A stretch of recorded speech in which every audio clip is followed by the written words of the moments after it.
وحده لا شريك له ونشهد أن سيدنا ومولانا محمدا عبده ورسوله صلى الله تعالى عليه وعلى آله وصحبه وبارك وسلم تسليما كثيرا كثيرا.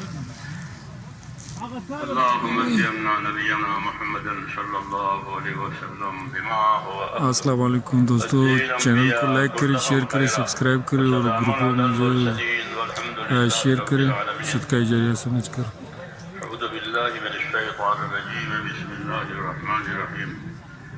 ان الذين قالوا ربنا الله ثم استقاموا تتنزل عليهم الملائكة ألا تخافوا ولا تحزنوا وابشروا بالجنة التي كنتم توعدون نحن أولياؤكم في الحياة الدنيا وفي الآخرة ولكم فيها ما تشتهي أنفسكم ولكم فيها ما تدعون نزلا من غفور رحيم. ومن أحسن قولا ممن دعا إلى الله وعمل صالحا وقال إنني من المسلمين. صدق الله العظيم. میرے بزرگوں اور پیارے بھائیوں، دین کی باتیں دین کے کاموں کے لیے ہوتی ہے، فائدے کی باتیں، تجارت کی باتیں تجارت کے کاموں کے لیے. ایسے ہی دین کی باتیں کہ دین کی باتیں ہوگی دین کے کاموں کے لیے. اس لیے بات بھی ذات مقصود نہیں ہوتی، بلکہ مقصود اس سے کچھ اور ہوتا ہے کہ بات کے ذریعے سے توجہ دلانی ہوتی ہے، رہبری کرنی ہوتی ہے، ذمہ داری کی فکر یا طریقہ کار بتانا مقصود ہوتا ہے. یہ ہوتے ہیں بات کرنے کا مقصد. اس لیے ہماری بھی بات کرنے کا یہی مقصد ہے. تبلیغ اس کو آنا تو ہے پہنچانا، عربی زبان کا لفظ ہے تبلیغ، کہ پہنچاؤ، پہنچا دینا.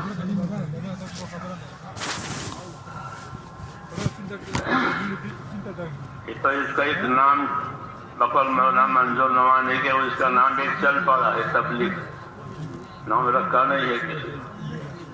یہ تو ایمان کی تحریک کہ مسلمانوں میں اثر نو ان کے ایمان میں حرکت آوے. جیسے خون میں حرکت آتی ہے تو بدن کام کرتا ہے، وہ خون کہیں جم جاوے تو پریشانی ہو جاتی ہے. مسلمانوں میں اپنے دین کی حرکت آوے، اپنے ایمان کی حرکت آوے. وجہ یہ ہے کہ اللہ نے ہماری زندگیوں کا رخ آخرت کی طرف بنایا، دنیا کی طرف نہیں بنایا، بلکہ زندگیوں کا رخ اللہ نے آخرت کی طرف بنایا کہ روز روز ہر آدمی جائے خدا کو مانتا ہو کہ نہ مانتا ہو، لیکن روز روز اس کی رفتار جو ہے وہ آخرت کی طرف ہے. اپنے ٹھکانے پر جا رہا ہے، پھر وہاں سے واپس نہیں آئے گا. یہ ترتیب رکھی ہے اللہ نے دنیا میں پیدا کرنے کے بعد، پھر رفتار آخرت کی طرف ہے. اس لیے اس دنیا کو گزرگاہ کہا گیا. کہ یہ گزارے کی جگہ ہے، گزرنے کی جگہ ہے، کام کاج کر لینے کی جگہ ہے. مسافر کس جگہ رکتا ہے اپنا کام کی وجہ سے تو اپنا کام کاج کر لیتا ہے، پھر اپنے وطن کی طرف چل دیتا ہے.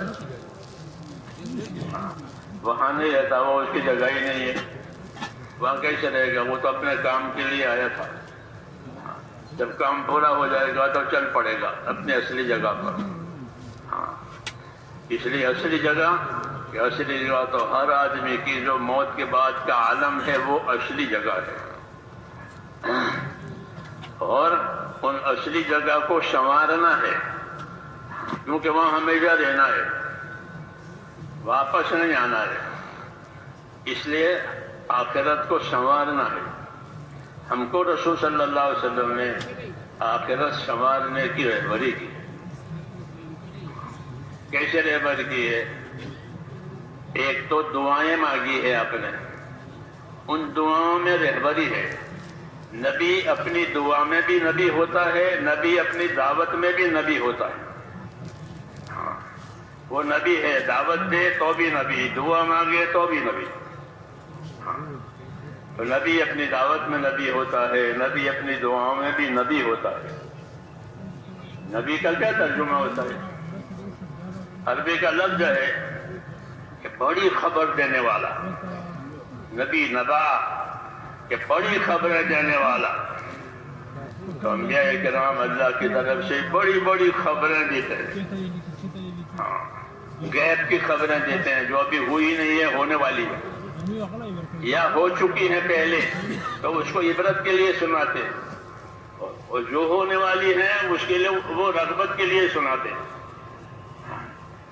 اس لیے ان کو نبی کہتے ہیں، خبر دینے والا اور بڑی خبریں دینے والا اور سچی خبریں دینے والا۔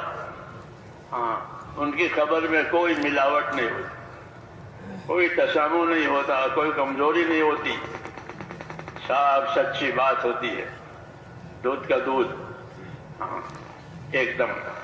تو نبی خبر دینے والا۔ تو میں نے کہا حضور صلی اللہ علیہ وسلم نے ہم کو خبر دی ہے، اس خبر میں یہ ہے کہ آخرت سنبھالو، آخرت کو سنبھالو، آخرت کو سنوارو۔ جی ہاں، ایک تو دعا مانگی ہے، دعا یہ مانگی ہے، اس دعا میں بھی ہم کو تعلیم ہے کہ یہ چیز مانگنے کی بھی ہے اور یہ چیز جو ہے کرنے کی بھی ہے۔ خالی مانگنا نہیں ہے بلکہ کرنا بھی ہے، مانگنا بھی ہے۔ تو دعا مانگی، کیا دعا مانگی؟ یہ دعا مانگی اللہم اصلح لی دینی الذی هو عصمت امری۔ یہ دعا مانگی، یہ دعائیں یاد ہونی چاہیے۔ داعی اس کو کہتے ہیں جو دعوت بھی دے، دعا بھی مانگے۔ ہاں، دعوت بھی دے اور اللہ سے دعا بھی مانگے۔ تو دعا مانگنے والا بھی داعی کہلاتا ہے، دعوت دینے والا بھی داعی کہلاتا ہے۔ اور نبیوں میں یہ دونوں صفتیں ہوتی ہیں کہ وہ اپنے جس مقصد کے لیے ان کو بھیجا ہے وہ اس کی دعوت دیتے ہیں، اور اپنے مقاصد کے لیے یا رکاوٹوں کے لیے وہ دعا بھی مانگتے ہیں۔ اپنے مقاصد کے لیے بھی دعا مانگتے ہیں، رکاوٹوں کے لیے بھی دعا مانگتے ہیں۔ کیوں کہ بندے ہیں، کمزور ہیں، مقصد ہمارے ہاتھ میں نہیں ہے، مقصد اللہ کے ہاتھ میں ہے۔ رکاوٹ آئی ہے تو رکاوٹ میں مدد کی ضرورت ہے، تو اس لیے دعائیں مانگتے ہیں۔ یہی ہمارا طریقہ ہے، اور یہی طریقے پر اپنے آپ کو چلانا ہے کہ اللہ نے ہم کو ایک دین دیا ہے، وہ دین مقصود ہے۔ ہاں، وہ دین مقصود ہے، یعنی زندگی دین کے لیے ہی ہے اور کسی کے لیے نہیں دی ہے، کہ دین کے لیے زندگی دی ہے۔ اور اس کی دلیل یہ ہے کہ مردہ جب قبر میں اتارا جاتا ہے تو فرشتہ آتا ہے جانچ کے لیے، امتحان کے لیے، تو یہ پوچھتا ہے ماں دینوں کا، ماں دینوں کا، یہ بتا اپنا دین بتا۔ تو معلوم ہوا کہ یہ دنیا کی زندگی سے فارغ ہو کر آیا ہے، کسی کام کے لیے اس کو بھیجا تھا، وہ اب فارغ ہو کر آیا ہے، تو جس کام کے لیے اس کو بھیجا تھا اب فارغ ہو کر آیا ہے، تو اس کو پوچھیں گے کہ آپ کسی نوکر کو کام کے لیے بھیجیں، پھر وہ واپس آئے تو پوچھے بھائی وہ کام ہو گیا؟ وہ کام ہوا نہیں ہوا؟ تو چونکہ دین کے لیے پیدا ہوا ہے اس لیے اس کو دین پوچھیں گے۔ ہاں، مسلمان مرے تو بھی اس کو دین پوچھے، کافر مرے تو بھی اس کو دین پوچھے، منافق مرے تو بھی اس کو دین پوچھے، تینوں سے دین پوچھیں گے۔ مسلمان کے پاس جن دین تھا وہ دین کا جواب دے گا، ان کے پاس دین نہیں تھا وہ جواب نہیں دے پائیں گے، ان کا مسئلہ بگڑ جائے گا۔ یہ ہے ترتیب۔ تو میں نے کہا دنیا کی زندگی اللہ تعالیٰ نے ہم کو دین بنانے کے لیے دی کہ یہاں اپنا دین بناؤ۔ اس لیے حضور صلی اللہ علیہ وسلم دعا مانگتے تھے اللہم اصلح لی دینی الذی هو عصمت امری، یا اللہ میرا دین بنا دے، یا اللہ میرا دین سنوار دے کہ وہ تو میرے کام کی اصل بنیاد ہے، وہ تو میرے معاملوں کی اصل بنیاد ہے، وہ میرا دین ہے دنیا میں۔ تو کہا ہاں، یہ دعا رہبری کے لیے بھی ہے اور حاجت روائی کے لیے بھی ہے۔ دعاؤں میں عام طور پر حاجت کا دھیان ہوتا ہے، وہ ٹھیک ہے کہ دعا حاجت کے لیے ہوتی ہے، اس سے کوئی انکار نہیں ہے، لیکن جس طرح حاجت کے لیے ہوتی ہے دعائیں، نبیوں کی دعائیں حاجت کے لیے بھی ہوتی ہے، رہبری کے لیے بھی ہوتی ہے، کہ یہ چیز اتنی اہم ہے اس لیے اس کو مانگا جا رہا ہے، اس میں مدد طلب کی جا رہی ہے، اس میں آسانی مانگی جا رہی ہے، وغیرہ وغیرہ. تو دعا مانگ رہے ہیں کہ اللہم اصلح لی دینی الذی هو عصمت امری، یا اللہ میرا دین سنوار دے، میرا دین سنوار دے، کہ وہ تو میرے معاملے کی اصل بنیاد ہے، کہ میرا وجود ہی یہاں دین کے لیے ہے. جب پیدا ہوا تھا اذان کہی تھی، اور جب مرنے لگا تو کلمہ یاد دلایا تھا کہ اپنے مرنے والے کو کلمہ یاد دلاؤ حدیثوں میں. تو جب پیدا ہوا تو اذان دی تھی، پر مرنے لگا تو کلمہ، تو دونوں دائیں بائیں دونوں ایک ہی چیز ہے. یہ علامت ہے کہ اس کو اسے خاص کام کے لیے یعنی دین کے لیے پیدا کیا تھا. تو وجود ہمارا میرے دوستوں اس دنیا میں یہ دین کے لیے ہے. اللہم اصلح لی دینی، یا اللہ میرا دین سنوار دے، کہ وہ تو میرے کام کی اصل بنیاد ہے، کہ میرا وجود اور میری صلاحیتیں اسی کے لیے ہے، کہ میرا وجود بھی دین کے لیے اور میری صلاحیتیں بھی دین کے لیے، جانی، مالی، ذہنی، فکری جتنی صلاحیتیں ہیں وہ تمام صلاحیتوں کو دین پر لگانے کا حکم ہے. ہاں، کہ کسی صلاحیت سے بے دینی کا ظہور نہ ہو، بلکہ تمام صلاحیتیں دین پر لگے. ہاں، ادخلوا فی السلم کافہ، اپنے دین میں پورے داخل ہو جاؤ، ایک ٹانگ باہر ایک ٹانگ اندر، ایک پورے. ادخلوا فی السلم کافہ، اپنے دین میں پورے آ جاؤ. تو اس لیے حضور دعا مانگ رہے ہیں کہ اللہ میرا دین سنوار دے، کہ وہ تو میری اصل بنیاد ہے. دین کے سنوارنے کا کیا مطلب ہے؟ دین کے سنوارنے کا ایک مطلب یہ ہے کہ دین کے بارے میں جو یقین ہونا چاہیے وہ یقین اندر پیدا ہو جاتا ہے، کہ بغیر دین کے کوئی بھی کامیاب نہیں ہوگا. ہاں، یہ پکی بات ہے، یہ پکی بات ہے کہ بغیر دین کے کوئی طبقہ انسانوں کا کامیاب نہیں ہوگا، نہ تاجروں کا، نہ مزدوروں کا، نہ حاکموں کا، کوئی بھی. یہ اپنی جگہ رہے طبقے، لیکن ان سب کی کامیابی کا مدار اللہ نے ان کے دین پر رکھا. اس لیے کہا کہ ہمارا دین سنوار دے، کہ وہ تو ہماری اصل بنیاد ہے. اصل بنیاد ہے نجات کے لیے بھی، اور اصل بنیاد ہے رہبری کے لیے بھی. کہ دین ہوگا تو آخرت میں نجات ہوگی، دین ہوگا تو یہاں صحیح رہبری ہوگی.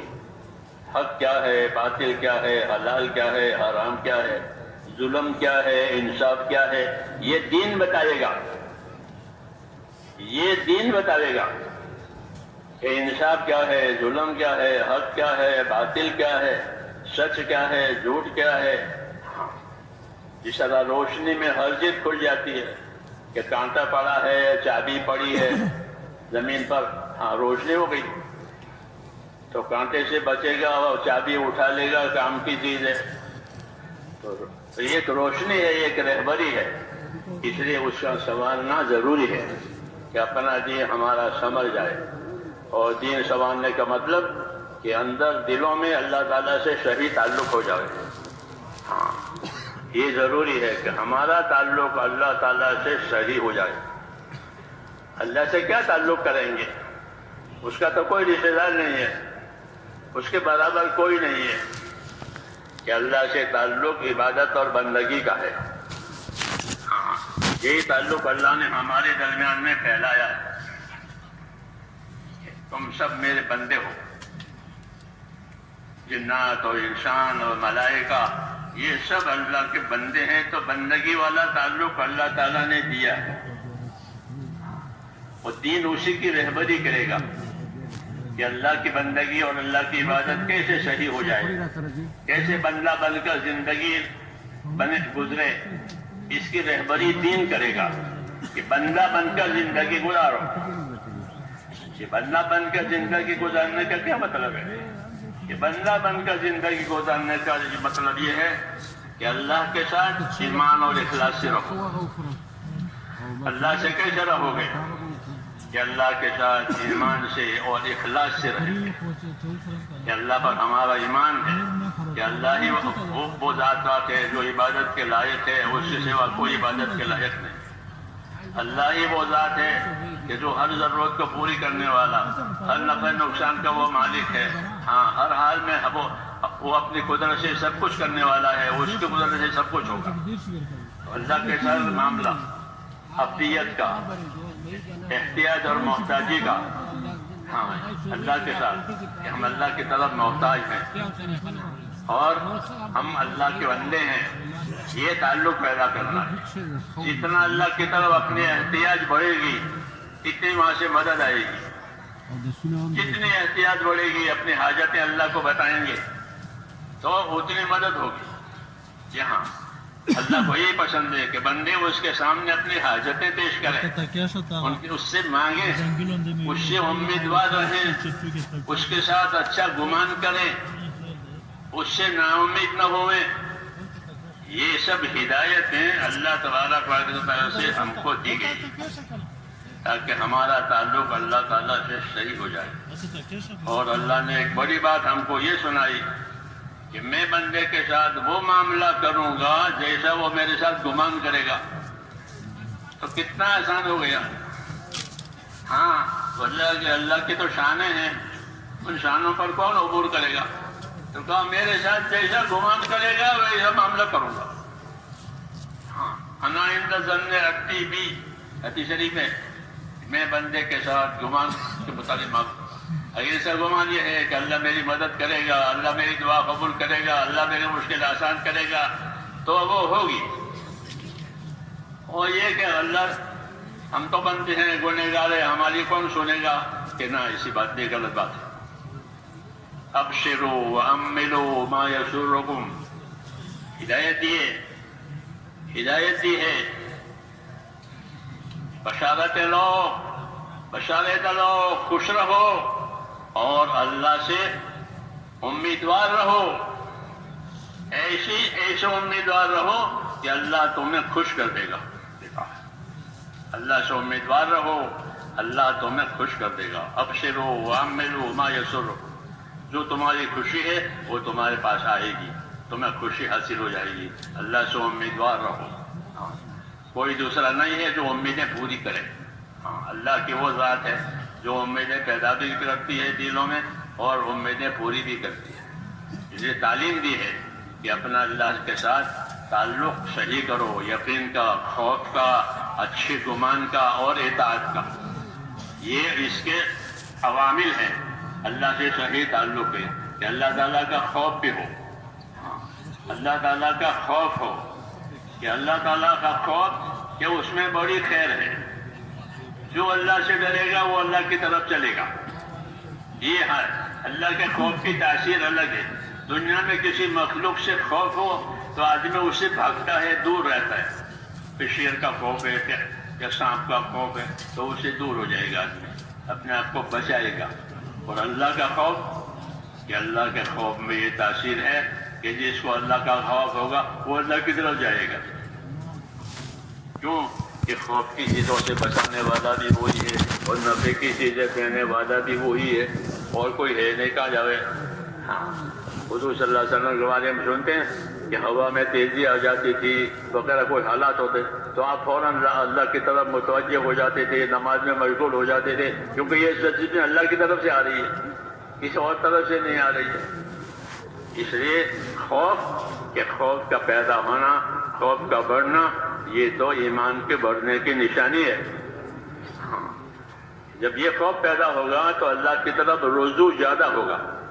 خوف کی وجہ سے من خاف ادلج ومن ادلج بلغ المنزل، حدیث شریف میں کہ جو ڈرا وہ تو جلدی چلا. یہ ایک طبیعت انسانی بتائی ہے کہ کسی سے کا ڈر ہوتا ہے اس کے فوت ہونے کا تو آدمی جلدی جاتا ہے، بس نکل جائے گی، گاڑی نکل جائے گی، دواخانہ من ہو جائے گا وغیرہ وغیرہ ہوتا ہے نا، تو آدمی جلدی جاتا ہے. خوف کی کیفیت اللہ نے پیدا کی ہے اس لیے کہ مقصد کی طرف جلدی کرے. حکمتیں ہیں اللہ تعالیٰ کی، حکمتیں ہیں اللہ تعالیٰ کی کہ بندوں کے لیے خوف کو پیدا کیا کہ خوف ان کو مقصد کی طرف مددگار بنتا ہے. کہ ہاں جو لاپرواہ ہوتا ہے، بے خوف ہوتا ہے، وہ محروم رہتا ہے. تو خوف میں حکمت ہے. خوف پاگل کرنے کے لیے نہیں ہے کہ ڈرتے ڈرتے پاگل ہو گیا، عقل کھوئی کہ نہ، وہ خوف نہیں، بلکہ وہ خوف ہے کہ جو اللہ کے تعلقات کو صحیح کراوے، اللہ کے حقوق کی سمجھ دے. یہ تو اس لیے حضور صلی اللہ علیہ وسلم اللہ تعالیٰ سے خوف مانگتے تھے. وہ تو حضور صلی اللہ علیہ وسلم کے زندگی میں تو تھا ہی خوف، ہم کو سکھانے کے لیے کہ تم بھی اللہ تعالیٰ کا خوف مانگو. ہاں ورنہ کہ آپ صلی اللہ علیہ وسلم سب سے زیادہ اللہ سے ڈرنے والے تھے. یہ آپ نے اپنے بارے میں خود بتایا ہے، انی لاخشاکم واتقاکم للہ، کہ میں تم میں سب سے زیادہ اللہ سے ڈرنے والا ہوں، اور میں تم میں سب سے زیادہ اس کی ناراضگی سے بچنے والا ہوں. یہ تعارف کرایا ہے اور اس میں دعوت ہے. یہ تعریف نہیں ہے بلکہ تعارف کرایا ہے اپنی حیثیت کا، اپنے منصب کا، کہ میں تم میں سب سے زیادہ اللہ سے ڈرنے والا ہوں، اور میں تم میں سب سے زیادہ اس کی ناراضگی سے بچنے والا ہوں. انی لاخشاکم واتقاکم للہ. یہ ہم کو تعلیم دی ہے کہ اللہ کے ساتھ تمہارا معاملہ کیسے ہوگا. یا ہماری شریعت میں اللہ سے نڈر ہو جانا کفر ہے. اللہ سے نڈر ہو گیا کہ یہ کفر ہے. ایمان کا تقاضا ہے کہ اللہ سے ڈرے، اور اللہ سے ڈرنے کا مطلب یہ ہوتا ہے کہ اللہ کی نافرمانی سے اپنے آپ کو بچاوے، اور اللہ کی طرف سے جن چیزوں کا مطالبہ ہے وہ مطالبہ پورا کرے. یہ ڈرنے کا مطلب ہے. تو اس لیے حضور صلی اللہ علیہ وسلم اللہ سے ڈر مانگتے تھے کہ اللہ مجھ کو اپنا ڈر دے. یہ ہم کو تعلیم دی ہے کہ مجھ کو اپنا ڈر دے. کہ کتنا ڈر؟ بعض مرتبہ ڈر اتنا ہوتا ہے کہ آدمی پاگل ہو جائے، اس کے حواس باختہ ہو گئے، ڈر گیا. کہ اتنا ڈر نہیں. ہر چیز کی مقدار، ہر چیز کی ترتیب بتانا نبی کے ذمہ ہوتا ہے. حضرت فرماتے تھے نبی نیت بھی بتائے گا، عمل بھی بتائے گا، ترتیب بھی بتائے گا، تاکہ کام پورا ہو جائے. نبی کے ذمہ ہے کہ نیت بتاوے، عمل بتاوے، ترتیب بتاوے، تاکہ مقصد پورا ہو جائے. کہ کس نیت سے کرو گے اور کیا کرو گے اور کس طرح کرو گے. تو نیت، عمل، ترتیب یہ تعلیم ہوتی ہے پیغمبر کی، تاکہ زندگیوں کا رخ اللہ کی طرف صحیح ہو جائے. کیونکہ دین جو ہے میرے بھائیوں، بقول مولانا الیاس صاحب رحمۃ اللہ علیہ کہ دین یہ اعمال کے مجموعے کا نام ہے. دین دال یا نون 3 حرف ہے، اور اس کا اطلاق، اس کا مطلب کیا ہوتا ہے کہ دین، تو فرماتے تھے کہ دین وہ اعمال کے مجموعے کا نام ہے. جیسے گلدستہ ہوتا ہے نا پھولوں کا مجموعہ، ایسے دین، کہ دین اعمال کے مجموعے کا نام ہے. کہ دین میں بہت سے اعمال ہیں. بعض اعمال کا تعلق دل سے ہے، دل کا عمل ہے. دل کا عمل ہے کہ اللہ پر یقین کریں. ہاں اس کو ایمان کہتے ہیں، کہ اندر سے اللہ پر یقین کر کے اللہ ایک ہی ہے، وہی عبادت کے لائق ہے، اور اس سے ڈرے اور اس سے امیدوار رہے. یہ دل کا کام ہے. یہ دل کا کام ہے. یہ اندر سے ہوگا. کہ اندر خوف بھی پیدا ہوا، اندر امید بھی پیدا ہوئی، اندر تعلق بھی پیدا ہوا کہ میرا دل میرا پروردگار ہے جس نے مجھ کو پیدا کیا ہے اور اپنی عبادت کے لیے پیدا کیا ہے. یہ اندر دل کا تعلق. اس کے بعد اعضاء اور جوارح کا تعلق. اعضاء اور جوارح کا تعلق. تو اعضاء اور جوارح کے لیے اس کا دین دیا ہے. آنکھوں میں آنکھوں کا دین، کانوں میں کانوں کا دین، ہر چیز کا دین، ہر چیز کا دین ہے. کہ دلوں میں کیا ہوگا کہ دلوں میں ایمان اخلاص ہوگا. حدیثوں میں ہے اللہم طہر قلبی من النفاق، یا اللہ میرے دل کو نفاق سے پاک کر دے. نفاق حضور کے زمانے میں تھا، منافق لوگ تھے، اب کوئی منافق نہیں ہے، یا کافر ہے یا مشرک ہے۔ پھر دعا کیوں مانگی ہے؟ کہ میرے دل میں سے نفاق نکال؟ تو یا نفاق سے مراد یہ ہے کہ اخلاص کا نہ ہونا، بناوٹ، یہ بناوٹ میرے دل میں سے نکال دے۔ اللہم طہر قلبی من النفاق، یا اللہ نفاق میرے دل میں سے نکال دے، بناوٹ نکال دے، حقیقت میرے دل میں پیدا کر دے۔ اللہم طہر قلبی من النفاق وعملی من الریا، یہ اسی پر قرینہ ہے اس کے اوپر، اور میرے عمل میں سے ریاکاری نکال دے۔ یہ تعلیم ہے کہ دل میں اخلاص ہوگا، نفاق نہیں ہوگا، عمل میں بھی اخلاص ہوگا، ریاکاری نہیں ہوگی۔ اللہم طہر قلبی من النفاق وعملی من الریا ولسانی من الکذب، اور میری زبان کو جھوٹ سے بچا لے، کیونکہ یہ سب نفاق کے اعمال ہیں، اندر کچھ باہر کچھ، زبان پر کچھ، جی ہاں، یہ تو اسے پاکی، یہ تعلیم ہے کہ معاملہ اللہ تعالیٰ سے اندر سے باہر سے صاف، کہ اللہ میرے دل کو پاک کر دے نفاق سے، یعنی دل ایسا نہ ہو کہ اس میں اخلاص نہ ہو، بلکہ اللہ کی طرف توجہ ہو، اللہ کی طرف انابت اور اللہ کی طرف دل کا رخ ہو۔ جی ہاں، تو کافر منافق کا رخ نہیں ہوتا اللہ کی طرف، وہ بناوٹ کرتے ہیں۔ اس لیے کہا کہ میرے دل میں سے نفاق نکالے، طاہر قلبی من النفاق وعملی من الریا، اور میرے عمل میں سے دکھاوا نکال دے، کہ میرا عمل لوگوں کے دکھانے کے لیے نہیں ہو یا کسی ظاہری غرض کے لیے نہ ہو، بلکہ میرا عمل اس لیے ہو تاکہ میرا اللہ مجھ سے راضی ہو جائے، اور جو تقاضا میرے اللہ نے مجھے دیا ہے اپنی بندگی عبادت کا، وہ مجھ سے پورا ہو جائے۔ جی ہاں، وہ تقاضا مجھ سے پورا ہو جائے، اس لیے کہا میرے عمل کو ریا سے، اور میرے دل کو نفاق سے، اور میری آنکھ کو خیانت سے بچا لے، کہ میری نظر میں خیانت نہ ہو۔ وائے نہیں میرے خیانت، کہاں کہ نظر میں خیانت ہوتی ہے۔ چور چوری کرنے کے لیے آتا ہے تو سب دیکھتا ہے، اور لوگ بھی دیکھتے ہیں، وہ بھی دیکھتا ہے، لیکن چور کی نگاہ میں اور دوسروں کی نگاہ میں فرق ہے، کہ چور کی نگاہ وہ اپنے تقاضے کے لیے ہوتی ہے کہ کہاں مقام ہے، کون غافل ہے، کون بے، تو اس کا سامان اٹھا لے۔ یہ دوسروں کی نظر ایسے نہیں ہوتی ہے، وہ اپنے سامان کی حفاظت، اپنے کام کی حفاظت میں، تو اس کی نگاہ الگ، وہ خیانت کی نظر ہے، اس نظر میں خیانت ہے۔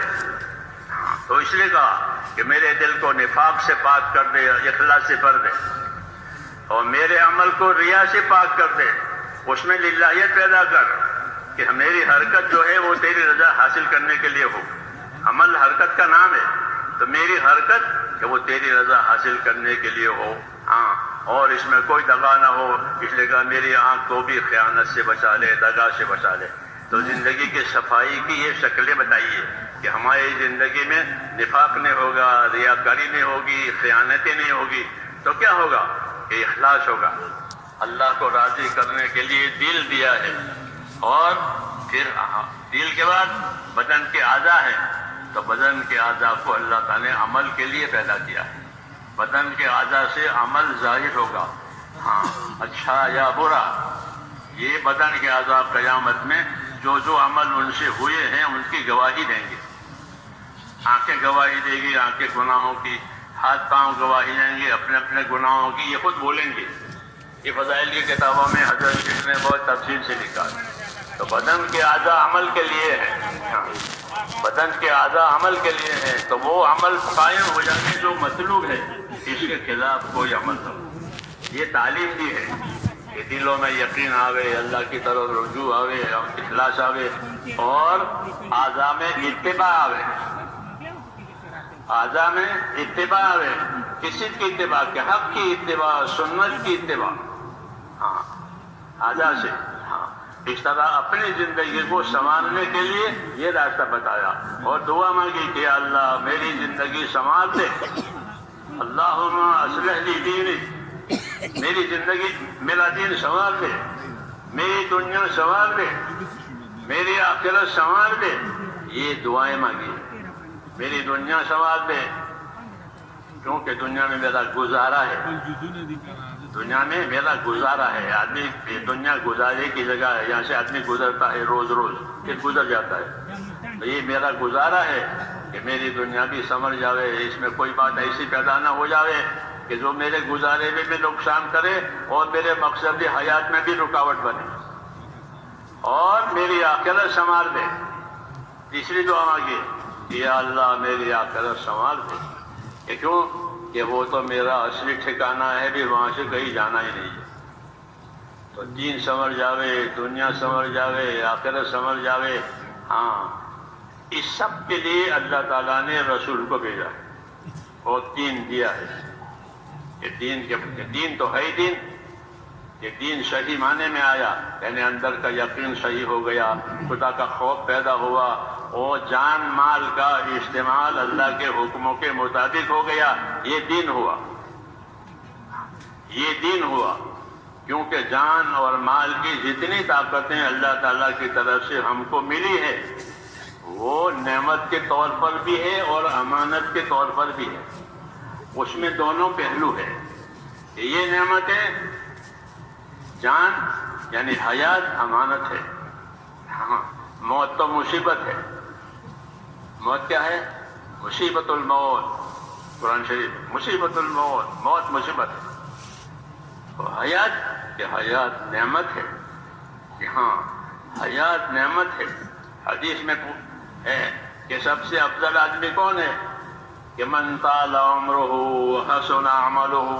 کہ افضل آدمی وہ ہے کہ جس کی عمر لمبی ہوئی اور اعمال اچھے ہوئے. کہ برا کون ہے؟ کہ عمر لمبی ہوئی اور اعمال برے ہوئے. تو حیات نعمت ہے، زندگی نعمت کے طور پر دی ہے. ہاں، تو جس طرح زندگی نعمت ہے، ایسے ہی زندگی امانت بھی ہے.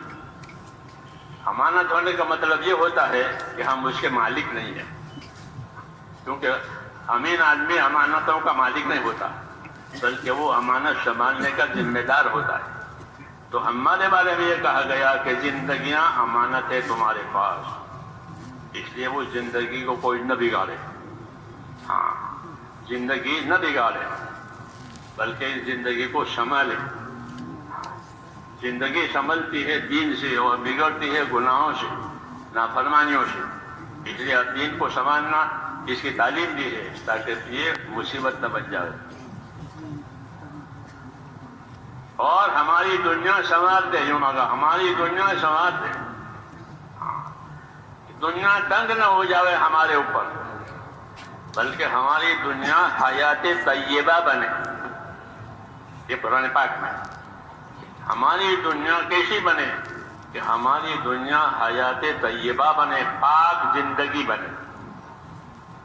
قرآن کریم نے اس طرف اشارہ کیا ہے، ہم کو رہبری دی ہے کہ من عمل صالحا من ذکر او انثى وهو مؤمن فلنحيينه حیاة طیبہ.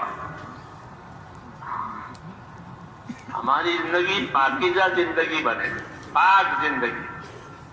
کس سے پاک؟ کفر سے پاک، نافرمانیوں سے پاک، تنگیوں سے پاک، عداوتوں اور دشمنیوں سے اور فساد سے پاک. اس نے کہا حیات طیبہ، پاک زندگی. پاک زندگی یہ کیا اصول ہیں اور پاک زندگی کی کیا بنیاد ہے؟ تو کہا من عمل صالحا من ذکر او انثى وهو مؤمن فلنحيينه حیاة طیبہ. کہ جو لوگ نیک عمل کریں گے اس حالت میں کہ ان کا ایمان